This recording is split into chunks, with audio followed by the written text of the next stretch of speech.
In this video, I'm going to teach you how to program your mind to reach your hockey potential. And I get it. I know that sounds kind of cliche. It sounds kind of like woo-woo science. But I'm going to break down the logic of how this actually works.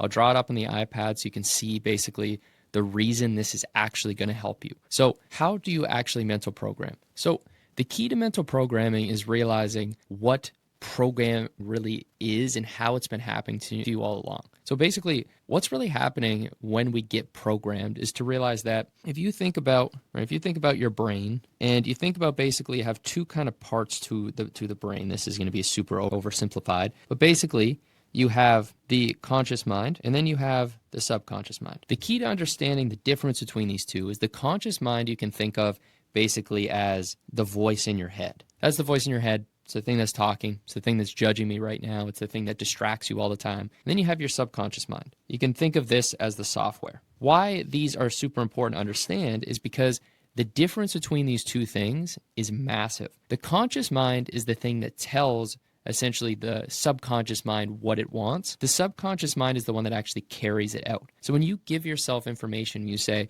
I want you to skate over there on the ice. I want you to have a good game. I want to focus on scoring more. I want to focus on hitting more. That's your conscious mind communicating with your subconscious mind, right? It's actually kind of this process. And then your subconscious mind is essentially telling the body, right? If you think of the body over here, it's really telling the body what to do. Because are you really instructing every part of your body when you move? Are you instructing every single joint, every ligament, every tendon? Are you telling it exactly every single detail for it to follow? No, you're not. So obviously there's something to that. There's something very obvious that we don't really think about, but it's that we have a conscious mind, we have a subconscious mind. That subconscious mind tells the body what to do, and that body carries it out. And then when you see it happen out in the world, right, so then your body goes and operates out on, and it happens out on the rink. So we know this because this is just basic kind of how our brain operates. You know fundamentally, consciously, you have that voice in your head talking to you. You know that you have the subconscious mind that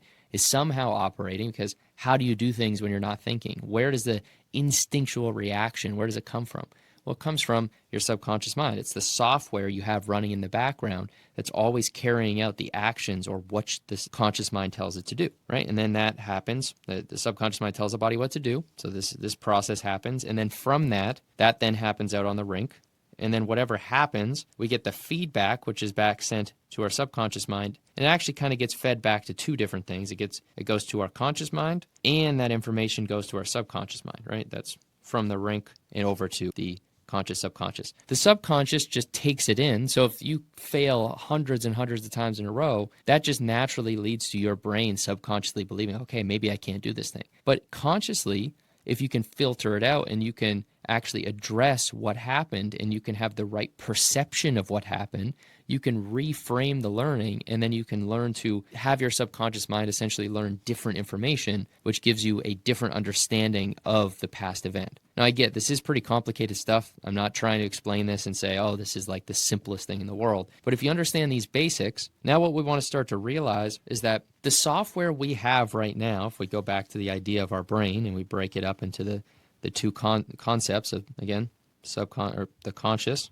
and subconscious, what we can start to do is realize, okay, how was the subconscious, or how was the software, how was it programmed? So what I mean by programmed is it's the information, either your conscious mind, so what the voice in your head has been telling you. So if you've been telling yourself, right, like a lot of, again, like this is another way to think of as self-talk. So if you're getting a lot of positive self-talk and positive thoughts, and those thoughts are then going down and going into the subconscious mind, what that does is it programs the software. The software becomes more positive or negative. So that's the first kind of core place that programs the subconscious mind or the software, right? Because really what matters is it's the subconscious mind that really is running the show all the time. So consciously you can say, oh, I believe in myself. But if subconsciously you deep down know that you actually think you can do it, well then it's not going to work. And the first thing to realize is that the things you're thinking consciously and constantly are programming the way that you think. And it's always kind of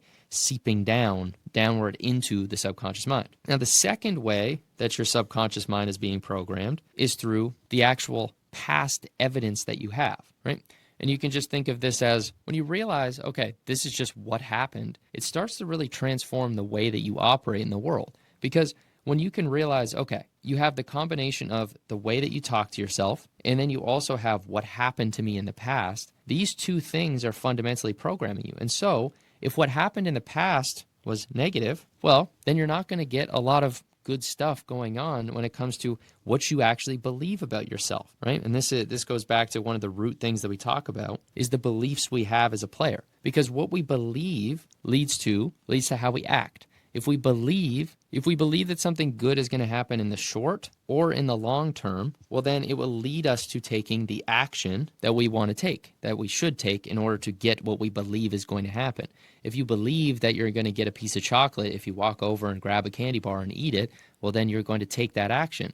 But if you know that that chocolate bar is a hologram or something, well, then you're not going to take that action because you believe it's not true. And it goes the same way with longer term things that we want to accomplish in our career.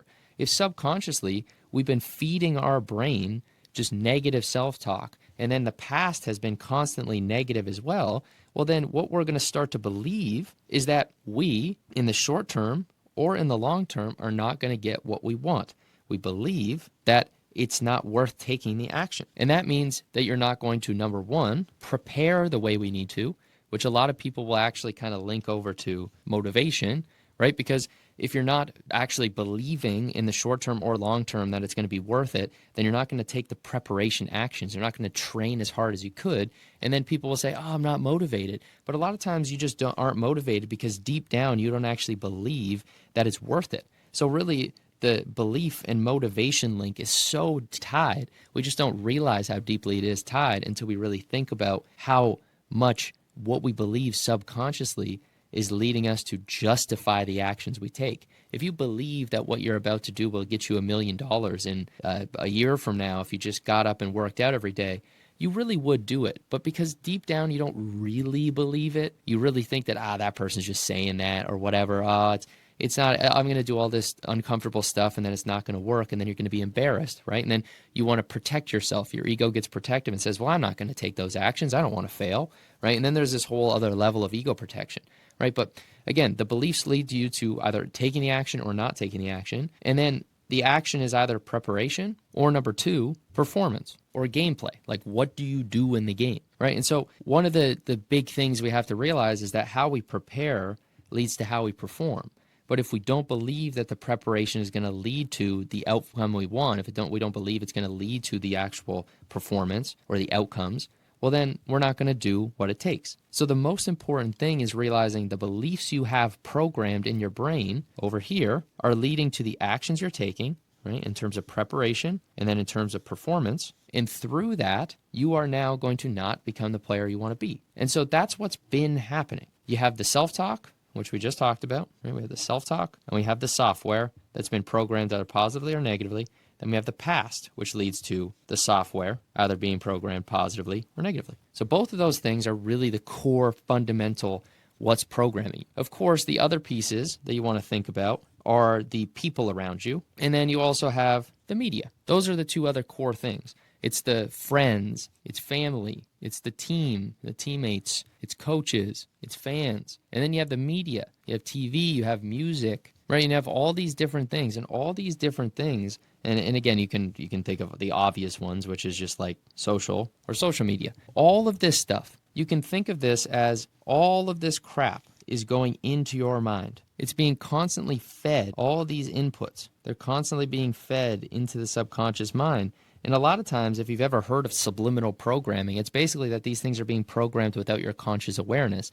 And that's what crushes you, is that you're not even aware of this stuff constantly convincing you you're not good enough. You're not the player you want to be. It's not worth it. You're not going to get where you want to go. And if you think about when people talk about how to brainwash yourself into becoming the player you want to be, really how you brainwash yourself is you start thinking, well, what inputs can I consistently put in my brain to change the way that my subconscious mind sees the world, which then leads to this whole process that we just talked about having different beliefs leading to different actions, leading to different preparation, leading to different performance. Well, how do we do this? And how do we kind of hack this? How do we create new inputs? Well, obviously, what we can do is we can actually go through and we can change the self-talk. We can change the past in terms of how we perceive the past. We can go and have a conversation in our mind. We can talk through this in kind of talk therapy type scenarios, and we can re-see that programming. We can perceive it differently, which leads us to seeing the world differently. Now, obviously, you can't like undo the past, but you can change the memory of it, because the past only exists as a memory in your mind. And so you can change the past memory.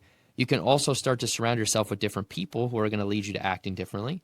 And then you can also surround yourself with different media inputs. You can have different TV inputs. You can watch different shows, different music, different social media. I notice for me, anytime I listen to TV shows that are super negative, they tend to make me feel a lot more negative consistently.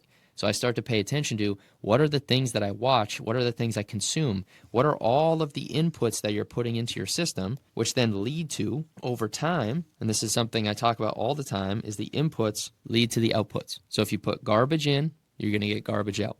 And you hear this cliche shit all the time. And I get it. It sounds super cliche, but it is true. What you put into your brain is going to lead you to what you believe, how you act, what you do, and what you do is going to lead to what you get in the hockey world. And it sounds like that's not the case, but think about it. The reason you're probably not as good as you want to be is because you're not really doing what you know you need to do. You're not going and working with trainers that you know you could pay for, but you're afraid to spend the money. You're not going and investing extra time and shooting every day after school. You're not going and doing the stretching routine. You don't have a night routine to relax. You don't take the right supplements. You're not eating totally healthy, clean food. All that stuff would help you. And so how do you start to shift this? Like I said, you start to change those 4 core inputs.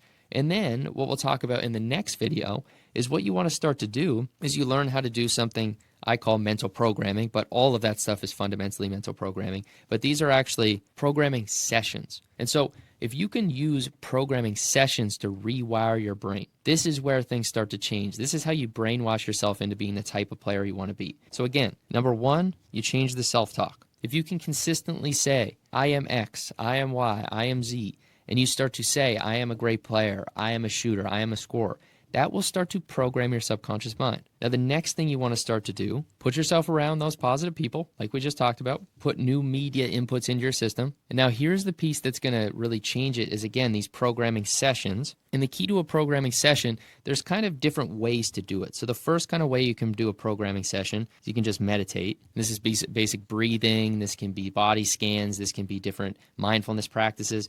What this does is it teaches you how to become more relaxed and focused. Then number 2, you can start to use visualization, and this is going to program you to actually see the types of plays, how you act on the ice, right? So it's going to change your actions and start to say, okay, if I want to start to shoot the puck in this position, I need to visualize myself doing that. That gives you a new memory, and it allows you to start to actually rewrite the past, which I think is the coolest thing about this. Because when you visualize, you're actually saying, this happened. You're telling your brain, I just did that. I made that play. That is a game changer. And then the third piece is you can do what I call emotional programming. And that's what I'm going to break down in the next video, how exactly to do this. Now, I'm not going to break down fully, but emotional programming basically comes down to you have to understand how to actually digest an emotion, process it, and then you learn to actually practice feeling the emotion. Now, if you want to learn how to do all these, I have a full free training system that you can get fully for free, all the training material we have. So if you want to click the link down in the description, click there. Check it out. Super easy to use. That'll help you out. That'll guide you through this. But if you want to subscribe, I'll also just break this down in the next video. I just don't have time to do it all today. So hope you have a great week. I hope you enjoyed this and hope you start to become aware of how your brain has been programmed, how you've been brainwashed to believe what you believe essentially right now through all these different inputs that we just talked about. And let's continue this conversation. I'll continue to help you understand how all this all works. And let's work together if you're interested. Yeah, we'll talk to you soon. And yeah, bye.